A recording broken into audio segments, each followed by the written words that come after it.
Mix by Babudhan studio Deoghar.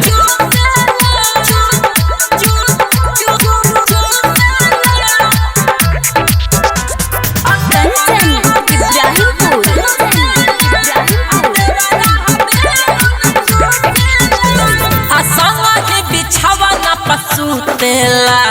असंग बिछावा न सुतेला अतेवरा बेलो न चूसेला अतेवरा बेलो न चूसेला अकोर निमान तरुसेला अकोर निमान तरुसेला अतेवरा हवाला चूसेला अतेवरा बेलो न चूसेला।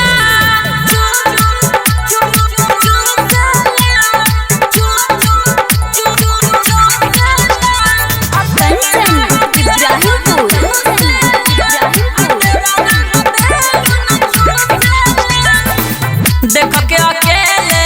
घरवा में हमके सहट जाले पाजा हो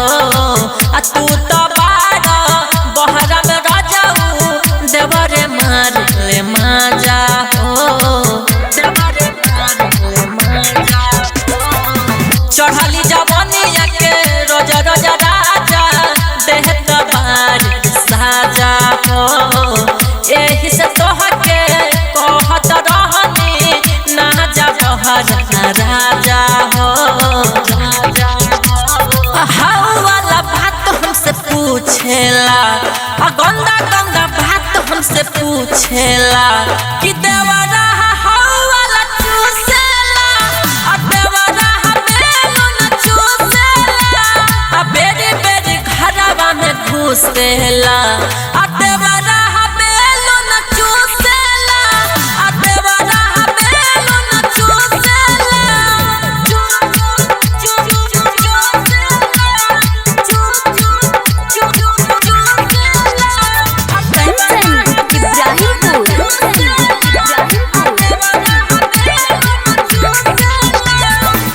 तनिको नाही लागेला शरम देवरा भइल बेहाया हो नास दिहले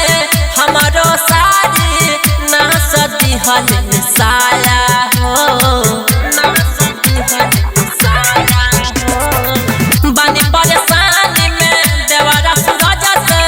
सत्यम करी उपैया हो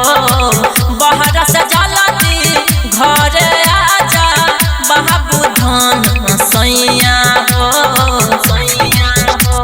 आ चुपे चोरी घरवा में घुसेला आ चुपे चोरी घरवा में घुसेला